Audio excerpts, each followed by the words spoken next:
ఇప్పుడే జీ5 app download చేయండి. చూడండి మీ ఫేవరెట్ టీవీ షోస్ ఎప్పుడైనా ఎక్కడైనా. డాక్టర్ గారు, మరి కొంతమందికి రోజు ఏ ఆసనాలు వేయాలి అన్న గుర్తు ఉండదు, లేదంటే అంత ధ్యాస అన్నది పెట్టరు, కానీ ఫిట్నెస్ గా ఉండాలి అని అనుకుంటూ ఉంటారు. మరి అలాంటి కోరికలు ఉన్న వాళ్ళందరూ కూడా 10 minutes ప్రతిరోజు ఒక రొటీన్ ఫాలో అయితే బాగుంటుందని అనుకుంటారు.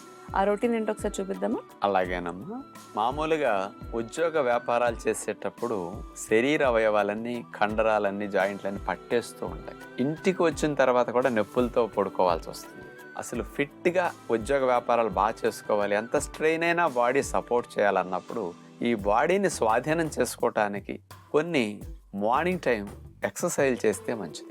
ఒక 1/2 డజన్ ఎక్సర్సైజులు సుమారుగా మనం ఇప్పుడు చూపిస్తాం. అవి ఏం చేస్తాయంటే కాళ్ళ దగ్గర నుంచి మెడ భాగం వరకు అన్ని భాగాలని, అన్ని జాయింట్స్ని, అన్ని కండరాలని, లెగమెంట్స్ని, టెండాన్స్ని అన్నిటినీ బాగా సాగతీసి రిలాక్స్ చేసే టెక్నిక్ అనమాట. ఫ్లెక్సిబిలిటీ బాగా వస్తుంది. డే అంతా మన మూమెంట్స్ అన్ని చాలా ఫ్రీగా ఉంటాయి. అలాంటి ముఖ్యమైన వ్యాయామాలు రోజు మానకుండా చేయదలిసినవి ఏవో చూడండి. తక్కువ టైంలో శరీరానికి ఎక్కువ బలాన్ని చేకూర్చే అతి ముఖ్యమైన 5 వ్యాయామాలను ఇప్పుడు మనం చూడబోతున్నాం. మొట్టమొదటగా వజ్రాసనంలో కూర్చుని మోకాళ్ళ మీద పైకి లెగుస్తాం. మోక చేతులు 2 నేల కానే విధంగా చేతులను అట్లా పెట్టేసేసేయాలి. 2 పాదాలను అట్లా పెట్టేసి పాదాలు మడవానకుండా పైకి ఉంటాయి. పర్వతాసనలాగా శరీరాన్ని పెట్టి ఆ రకంగా ఎక్సర్సైజ్ మనం చేయవలసి ఉంటుంది. మోకాళ్ళు ఆనకూడదు, తల భాగము, ఛాతీ భాగం ఆనకూడదు. మోక చేతులు, పాదాలు మాత్రమే ఆనతాయి.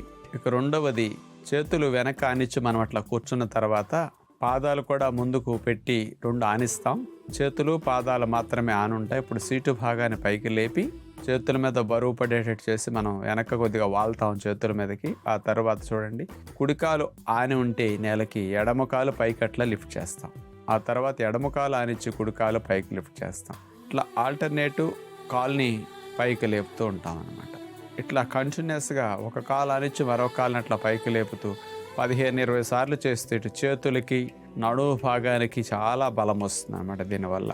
ఇక మూడవదిగా స్ట్రైట్గా నుంచుని చేతులు పైకి లేపి నమస్కార ముద్రలో పెట్టి మోకాళ్ళ మీద బెండ్ అయి మలాసన్కి ఎట్లా కూర్చోవడానికి మనం పొజిషన్ పెడతామో అలాగే పెట్టి మోకాళ్ళ మీద బెండ్ అయి మోకాళ్ళకి సమాంతరంగా సీట్ వచ్చేటట్టు బెండ్ అవ్వాలి. మళ్ళీ పైకి లెగుస్తూ గాలి పీల్చుకుంటాం, చేతులు చాపేస్తాం. మళ్ళీ కిందకి వంగుతూ చేతుల్ని కిందకి తీసుకొస్తాం. ఇదే విధంగా ఎక్సర్సైజ్ లాగా దీన్ని కంటిన్యూ చేస్తాం అన్నమాట. ఇక 4వదిగా వజ్రాసనంలో కూర్చుంటాం. చేతులు ముందు పెట్టి ఆనిస్తాం. ఒక పాదము, మోకాలు, ఎడమకాలు అట్లా నేల కానిచ్చేసి కుడి కాలుని గాల్లోకి పైకి లేపి గుండ్రంగా 0 చుట్టినట్టుగా కాలుని మనం అట్లా తిప్పవలసి ఉంటుంది. క్లాక్ వైజ్గా కాలుని అట్లా 5-6 రౌండ్స్ తిప్పిన తర్వాత యాంటీ క్లాక్ వైజ్ కాలుని అట్లా తిప్పవలసి ఉంటుంది. ఇట్లా కుడి కాలు చేసిన తర్వాత ఈసారి కుడి మోకాలు నేల కానిచ్చేసేసి ఎడమ కాలుని పైకి లేపి స్ట్రైట్గా పెట్టి ఎడమ కాలుని గుండ్రంగాను 5-6 రౌండ్స్ అట్లా చేసిన తర్వాత యాంటీ క్లాక్ వైజ్ ఎడమ కాలుని మళ్ళీ అదేవిధంగా రివర్స్లో తిప్పటం చేస్తాం. చివరిగా వజ్రాసనంలో కూర్చుని ముందుకు వంగి 2 మోక చేతుల్ని నేలకట్లా ఆనిచ్చేసిన తర్వాత పర్వతాసనంలో శరీరాన్ని అట్లా సీటు భాగాన్ని పైకి లేపుతాం, అట్లా లేపేస్తాం. పాదాలు వేళ్ల మీద ఉంటాయి, మడవ ఆనకుండా ఉంటుంది. కాళ్ళని స్ట్రైట్గా పెట్టి అట్లా ఉంచుదాం. తక్కువ సమయంలో శరీరానికి ఎక్కువ బలం రావడానికి 5 రకాల వ్యాయామాలు బాగా ఉపయోగపడతాయి. చూసారు కదండి, మరి ప్రతిరోజు 10 నిమిషాలు ఇలా మనం కేటాయించుకోగలిగితే కనుక మన శరీరం కోసం చాలా బాగుంటుందని డాక్టర్ గారు చెప్తున్నారు. ఈ 10 నిమిషాల రొటీన్ కూడా చూడడానికి చాలా సులువుగా ఉంది కాబట్టి ప్రాక్టీస్ చేసి చూడండి. జీ5 యాప్ డౌన్లోడ్ చేసి అన్ని ఎపిసోడ్స్ పూర్తి ఉచితంగా చూడండి.